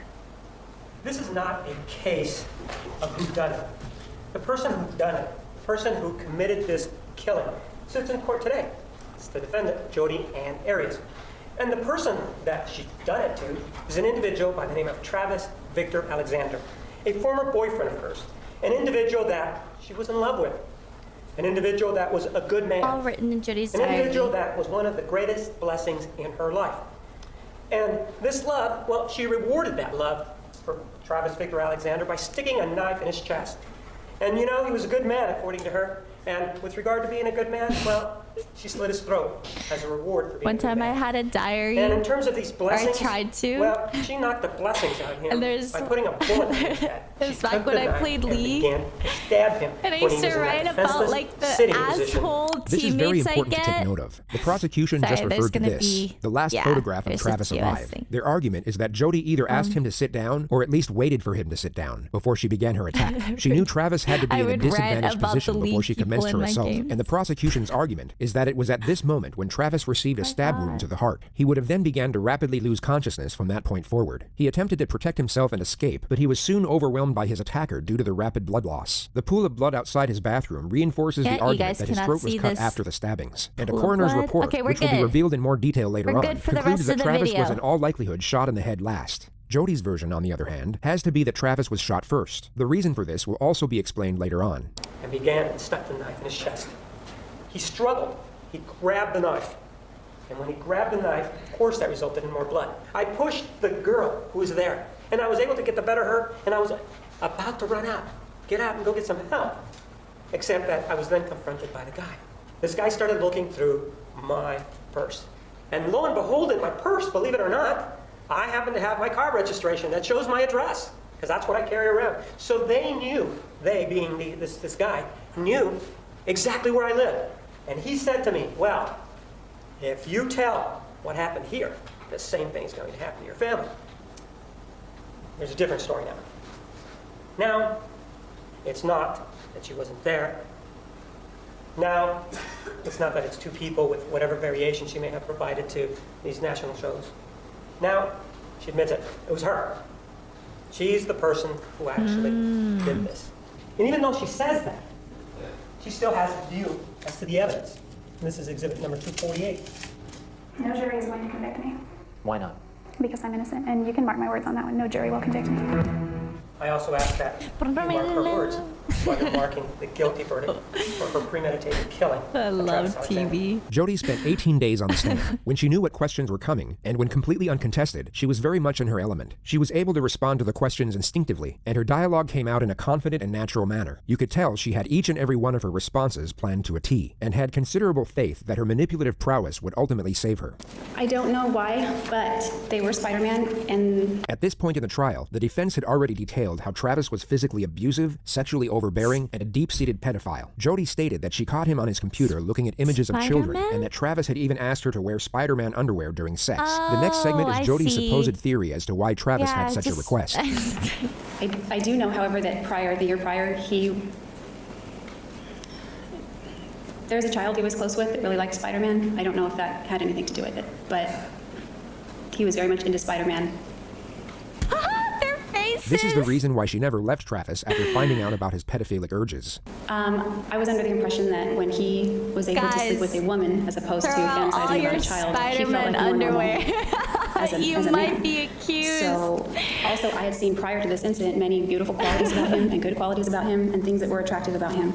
And I believed that this incident was a negative part of himself that he didn't want to foster or that he was fighting or struggling against, and that he ultimately wanted to eradicate.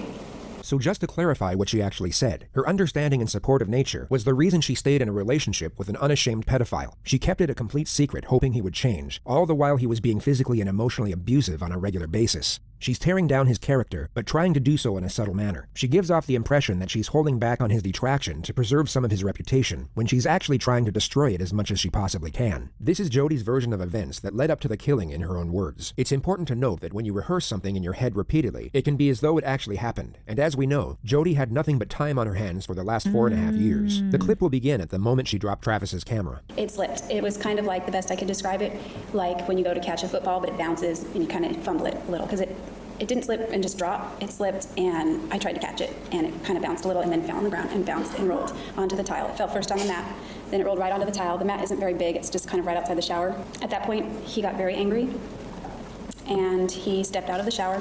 He lifted me up from the crouch position with enough force that my feet came off the ground momentarily, and he body slammed me on the tile. At that point, I rolled, and I ran down the hallway. I ran into the closet. I slammed the door. I start running. Body slam! If you are looking at the diagram, it would be on the left side of the seat. I began running that way with my initial intent to probably run out this door. Funny picture in my head, like, I instead went for the gun. Body According to slam. Jodi, a gun was hidden above the shelves in Travis's closet. She had discovered it a month earlier while cleaning. Grabbed the gun. Right about then, Travis was opening the door. I grabbed it. I ran out into the bathroom. He ran, I believe, straight toward the door as well. At that point, I had run out of the bathroom, and I turned, and I just wanted him to stop, so I pointed the gun at him, hoping that that would just make him halt. And it didn't. Instead, he lunged at me right around the time that the gun went off. Come out? And I didn't mean for it to go off. This is why her version has to be that Travis was shot first. According to her, it was all an accident. There was no intention to actually kill, and Travis's death was the unintended result of his own senseless aggression. So you might be wondering how she can explain the 27 stab wounds and the laceration to his throat. We fell with pretty good force down in the corner, near 15, but not quite that close. It was kind of near the sink, kind of, sort of that area. And he fell kind of on top of me, but to my right. I didn't want him to get on top of me. He was grabbing at my clothes. He was trying to get on top of me. I don't know where the gun went at that point. It was not in my hands anymore. If it got knocked out of my hands, or if I dropped it, what. I broke away from him, and as soon as the moment I broke away, that's when he threatened my life. Just to be clear on what Jodi is talking about, after she accidentally shot Travis in the head, he wrestled her to the floor, but she then managed to break away, at which point he screamed the words, "I'll fucking kill you, bitch." I'd have no clear memories after that. How can you? At all. Things began to get really foggy after the gun went off. On the head. So there it is. Her explanation as to why she slit the throat and continued stabbing the man she had no intention of killing is that she can't remember. The trauma of the situation caused complete memory loss, but she's able to detail how terrified she was right before her recollection goes blank. It's hard to describe the fear. He had 4 years. It was like mortal terror. It really was. 4 he was trying to get on years top to of me. come I up thought with he the was in any threat in my story. life. I really thought he had intentions to kill me. So I don't remember any specifics of what happened right after that point. This is her explanation as to why she never called the police once she came to her senses, and also why she went to such lengths in order to cover up her involvement. I didn't want people to know the kind of things that were going on in our relationship. I felt that if I told police Travis attacked me, I would have to give explanation as to why he attacked me. And if I gave explanation as to why, I would have to go back through the different incidents that we'd gone through and how those things didn't really begin until after I walked in on him. I believe they were related, and I didn't ever want to go there. So it was all convoluted, and I thought that by saying that would open the door to that. And I didn't want to de-edify him. So just to abbreviate what she said, it was all to protect Travis's reputation. She asserts that she was so upset by the event that she became suicidal, and would detail 4 different occurrences in which she tried, but ultimately failed to kill herself. The first attempt was intended to be by self-inflicted gunshot, and Jodi connects it to the registered gun police found in her bedroom after the arrest. I was going to wait until I left Wairika and got to the Salinas or Monterey area so that it didn't happen right in my family's Insomnia backyard, so to DC, speak. them the 7 months. Welcome back to Tito. I'm making you happy. I'm happy. Thank you. Area the morning I was arrested, actually. Her other attempts supposedly happened when she was in jail. I'd written out all my suicide letters. I sent my note. I sent them all in an envelope to my grandmother's. Do not open until November 10th, 2008. I was hoping to be dead by then. I was like giving myself a little time to get my affairs in order. I'd asked for extra laundry so I could stuff it around my body because there was somebody sleeping below me and I didn't want anything to I haven't seen Don't F with Cats. I don't want to. With my razor. I never did it, obviously. I'm still here, but I was getting comfortable and I was really pissed at myself because I just wanted to be done. The final strategy from the defense is to portray self-blame from the defendant. It's a subtle ploy to make it seem as though she's not even trying to appear innocent, and thus give credibility to everything she had stated up to this point. Have you forgiven yourself for not finding another way out of the situation you found yourself in on June 4th? Happy ordeal in the 3 months. Welcome back. No, I think that if I had just left before any of that happened, I have a million regrets. I mean, I was scared of him and I reacted, but I will always regret everything about that. Do you blame yourself for not taking some other alternative measures? Yes, I think maybe if I had handled the gun properly and I meant to just point it at him, I thought it would stop him. And maybe he wouldn't have gotten as angry as he did. Maybe he wouldn't have threatened to kill me. I don't know.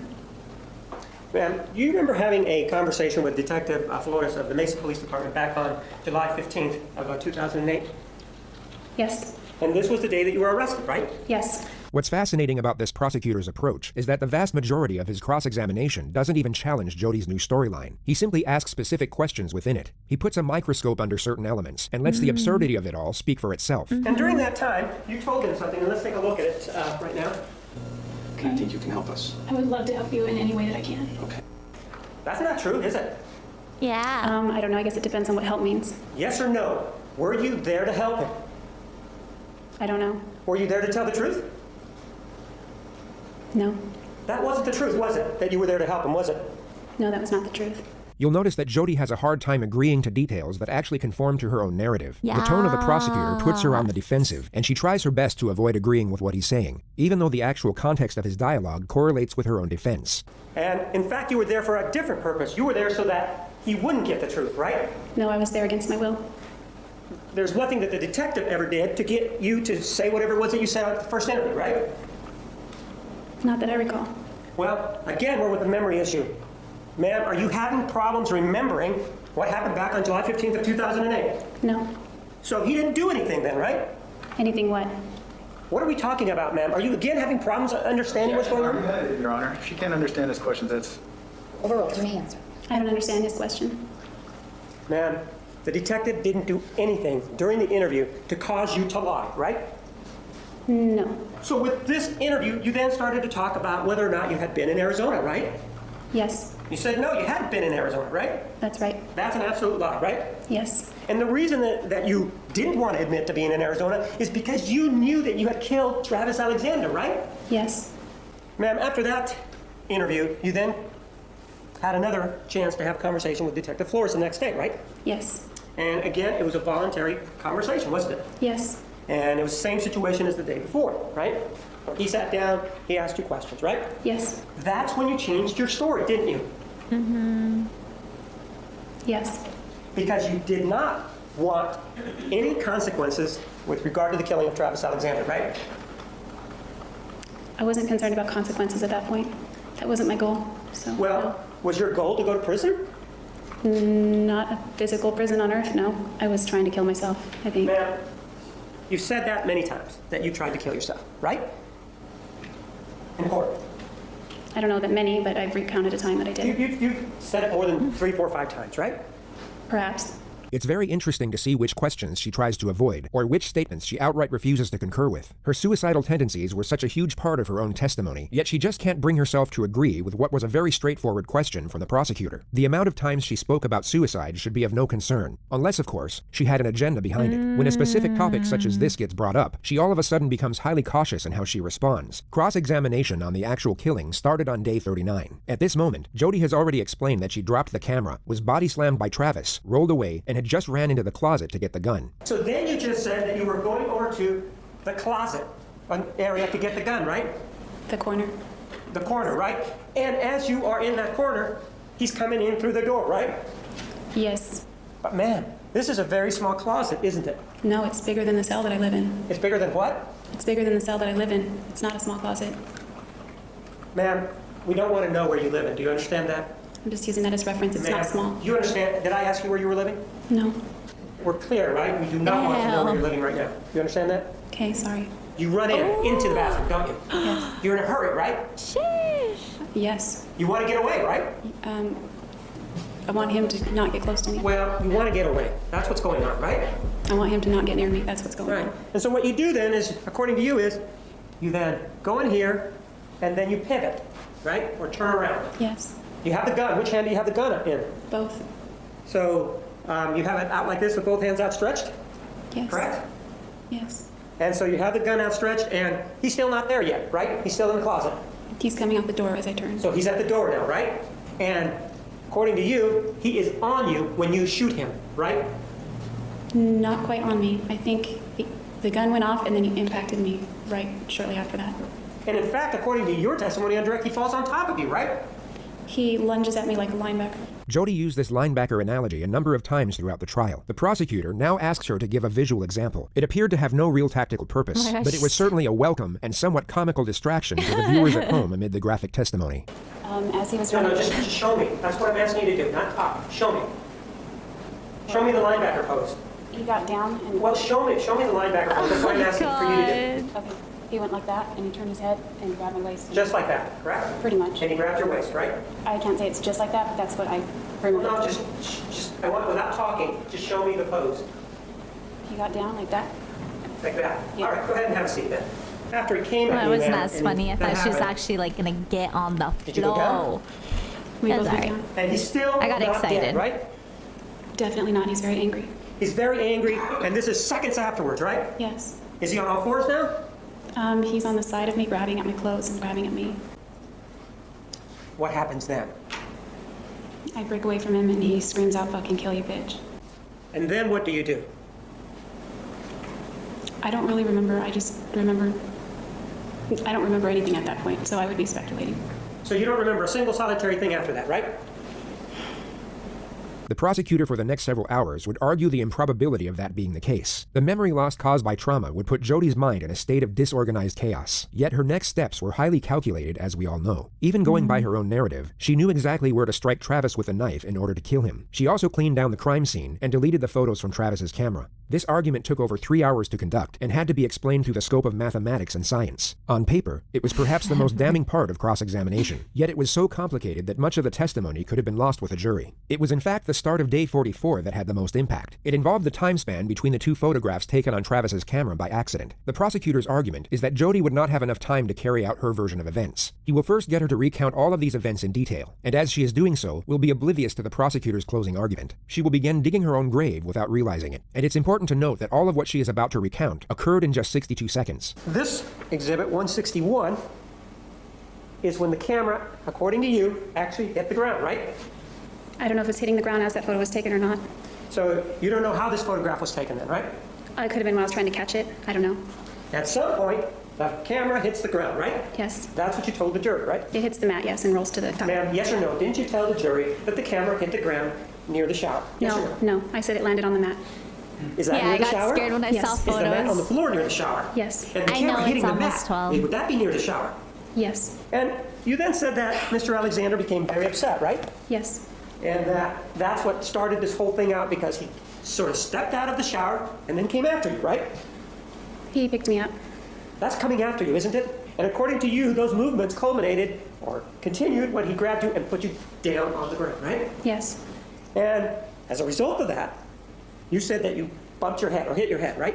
Yes. And maybe it knocked the wind out of you, right? Yes. And that you were in fear at that point, right? Yes, very much.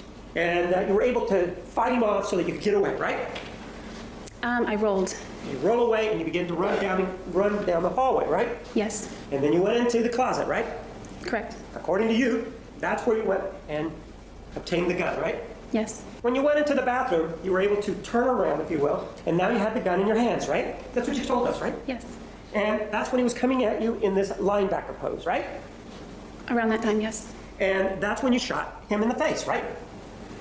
Yeah, that's when the gun went off. So then, according to you, he fell on top of you, right? Oh. It was kind of on top, but maybe more to the right. It wasn't directly on top of me. I was trying to prevent him from getting on top of me. And that's when the memory issues started, correct? Right? I'd say that. Actually, ma'am, the way you describe that, it's impossible for the killing to have happened in that manner, isn't it? No, that's just according to you.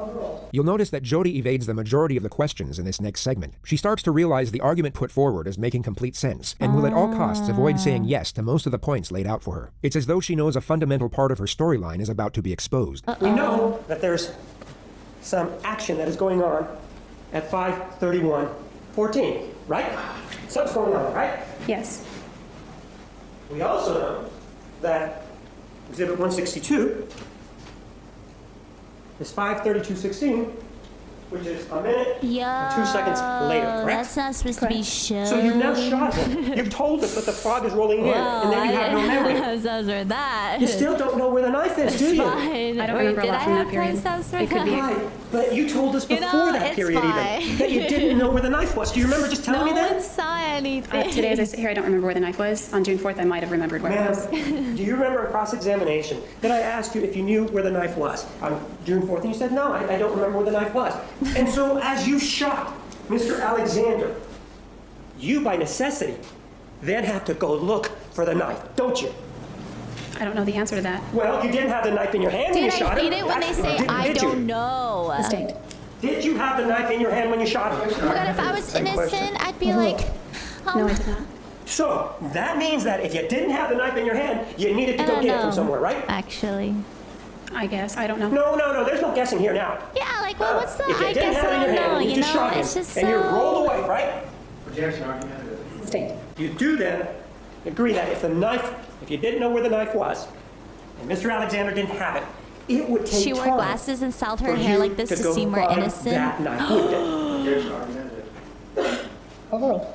I don't know. I don't know where the Okay, knife guys, was. I actually were... Right. Since you didn't know where the knife was, it would take time to go find it, irrespective of where it was, When wouldn't I it? fly to America, you have to go through customs. I guess under that theory. And Sure, I under wear that my theory. glasses. It would take time, right? Yeah, I guess. And what you're telling us, Because they were under nicer your to scenario, me. is that in 62 seconds, But now you I have LASIK. get body slammed, I can't anymore. do whatever you do, but you get away. You run down the hallway, you go in the closet, you grab a gun, you back up, you shoot Mr. Alexander, he goes down, he's still pawing at you and saying, fucking kill you, bitch. And then, after you're able to get away, you go get the knife, and he ends up at the end of the hallway, all in 62 seconds. That's what you're telling us? Guys, I have a minute. No, I that's don't not what think I'm we saying. can And he finish didn't say fucking this. kill you bitch till I got away. And Pardon? he didn't say fucking kill you bitch until after I got away. He said it before I broke away, but he said it right as I broke away. She just created a non-argument for the purpose of deflecting from the primary contention. Whether or not Travis said those words before or after she broke away. Sorry. We're so close, but I don't want to. Comfy. What I'm saying, and he didn't say All fucking right. kill you bitch till I got away. And Pardon? he didn't say fucking kill you bitch until after I got away. He said it before I broke away, but he said it right as I broke away. She just created a non-argument for the purpose of deflecting from the primary contention. Whether or not Travis said those words before or after she broke away has no bearing whatsoever on the prosecutor's assertion, which he now reiterates. And then you had to go get the knife for everything to occur so that we got here. I don't know what's all the particulars of what's going on in that picture, so I can't even say if that's true or not. You might be thinking Jodi has an argument here, that perhaps Travis was only shot and not stabbed. This would have given reason for the blood, and contend that Jodi wouldn't have had to go looking for the knife. But the medical examiner found little to no bleeding at the site of the bullet track. The probable reason for this is that Travis was already dead. But there are also medical phenomena that could still prove Jodi's narrative to be true. What you can't prove, however, is that this blood came from the gunshot. You say that he gets shot, right? We're good. That's correct. Goes down, and you describe for us You that saw he's howling at you, nothing. and then you're able to sort of stand up, fucking kill Too you, late. bitch. We saw it. No, then it's the all fog in rolls your in, head. right? I'm gonna gaslight you. No, then I have no memory. saw The fog was nothing. already there. The fog was already there. And did you or did you not have the knife with you? I did not. And you obtained it at some other point when you can't tell us, right? It would appear that way, yes. You say it would appear that way. Let's be clear, there wasn't anybody else there, right? That's correct. And you did stand up at some point. You remember telling us that, right? I believe I did. And when you stood up, he was still on the ground, right? I don't recall looking back. Pardon? I don't recall looking back. So you were, even though he's still a threat to you, according to you, and he's just threatening your life, you turn your back on the threat? Yeah, I'm trying to get away. This was the time she stated verbatim, the fog was already there. Yet when she feels threatened by a question, she all of a sudden has a vivid recollection. The element of the time span between the two photographs goes on for another 45 minutes, yet the full context of the argument had already been asserted by this point, and perhaps strengthened by Jodi's defensive posture throughout the entire exchange. When a battered woman is attacked, Stop! Iman and they're Ray are defending so their life. sweet, is what I'm trying They to don't know say. when I'm to stop. texting them right now because I had to cancel my plans with them. But I always Travis call them Alexander's my body was stabbed roommates. 27 times. I don't know when I'll stop. Yeah. It may be that Jodi Arias didn't know when to stop. This individual, the defendant, Jodi Ann Arias, killed Travis Alexander. And even after stabbing him over and over again, and even after slashing his throat from ear to ear, and then even after taking a gun and shooting him in the face, Okay. I'm off she will the not phone now. let him rest in peace. But now, instead of Rusty, thank you for the 44 instead months. of a Welcome knife, back to Tit Army. When you're happy, I'm she happy. uses Thank lies. you. This is an individual who is manipulative. This is an individual who will stop at nothing. Get rid of my and mouse, will it bothers continue me. to be manipulative and will lie at every turn and at every occasion that she has. Everything in this case points to the fact that it did not happen. There are no medical What reports. is she there are doing? No friends. There Like is when she's no looking one down, that is can she come in and writing say anything notes, about or that. is she there like? are no medical records. Yeah, There I'm is so curious. absolutely nothing. And what is she There doing right now? a direct strike to his neck, which is an indication of somebody who is thinking this person's not going to live. He may get away from me in the shower. He may get away from me all the way to the sink. And he may stumble his way down that hallway. But you know, I caught him. And now, That guy in the rather middle than looks stabbing him so anywhere else, shook. right here. So it's a very well orchestrated kill. The other thing that she did is that she created a lie that really involves behavior that is a hot button kind of topic. How horrific it is to be accused falsely of being a pedophile. He's not here. He's not here to say, no, that's not true. True. And so Snake goes to the computer and doesn't find anything there. Oh, no, I changed my mind. It was actually images. First of all, her journal indicates that there wasn't such an event. Second of all, the text messages also indicate the same thing. And what human being, if that is the allegation, if they really are caring, what human being doesn't go to the police and say, or somebody else, this person is a pedophile? What she does, well, it's the new approach. It's the new approach to pedophilia. What does she do? Well, let's jump in the sack. That's what we're going to do. State of Arizona versus Jodi Ann Arias, verdict, count 1. We, the jury, duly impaneled and sworn, in the above entitled action, upon our oaths, do find the defendant as to count 1, first-degree murder, guilty. 5 jurors find premeditated. Why is she 0 look find relieved? felony murder. Oh, she 7 did find for a both second. premeditated and felony. Just a couple of minutes ago, you heard the verdict from the jury. What are your thoughts? I think I just went blank.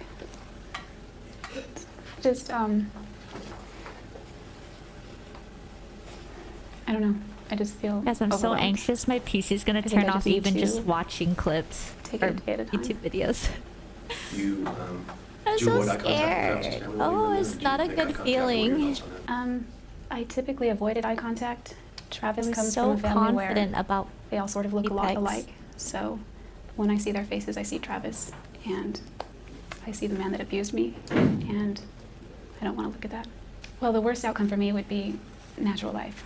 I would much rather die sooner than later. Longevity runs in my family, and I don't want to spend the rest of my natural life in one place. So you're saying you actually prefer getting the death penalty to being in prison for life? Yes. Jodi changed her mind about wanting to die. Again, during her plea to save her life, she was sure to mention all the charitable work she decided to take part in after being charged with first-degree murder. A few months before trial, and by that I mean jury selection, my hair was past my waist, and I donated it. Additionally, I've designed a t-shirt. This is a t-shirt, of which 100% of the proceeds go to support nonprofit organizations, which also That's assist a other terrible victims of domestic violence. design, girl. You just slapped on We can never get him Survivor back. on a white V-neck. We are so grateful for our wonderful brother, and we feel so lucky and blessed for the time we had with Travis, however short-lived. We would give anything to have him back. Anything. Thank you. The right thing, the difficult thing in this case, because it's never easy, her duty, the difficult thing to do under these circumstances, the only thing that you can do based on the mitigating circumstances and their lack of, is to return a verdict of death. The simple question that's before you is, do you kill her? That's the question. She has done something very bad. She did. And you have convicted her for that. You have told her that she is guilty of first-degree murder for that. But the question is now, do you kill her? State of Arizona versus Jodi Ann Arias, sentencing verdict. We, the jury, duly impaneled and sworn in the above entitled action, upon our oaths, unanimously find, having considered all of the facts and circumstances, that the defendant should be sentenced. No unanimous agreement. Signed, foreperson. Is this your true verdict, so say you want to know? Yes. It is ordered. The defendant shall be incarcerated in the Department of Corrections for the rest of her natural life with no possibility of parole. Jodi Arias is currently housed at the Arizona State Prison Complex. She maintains her innocence to this day. Oh, that was a weird transition. And then, uncomfortable with her handcuff situation, she then gets up off the chair, which I don't know if any of the people that I've done yet have done anything like this. She gets off the chair and then sits on the floor. And at one point on the floor, she's like this, and then she whips her hair way back. And when she did that, I was like, ha! She just is a horrifying, just the way she moves. I think I said that in the other one. So she's sitting there, and then this woman, I don't know, detective or something comes in. That's how I felt. Like, what are you doing? Yeah, I was like, what is that? And Chad was like, like her hair was in her face. And then I felt that. I was like, oh, okay. They're like, yeah, she's just trying to get the hair out of her face. But yeah, at the same time, I thought that too. I was like, whoa, like, what is she doing? Oh, thanks for making me drink my water.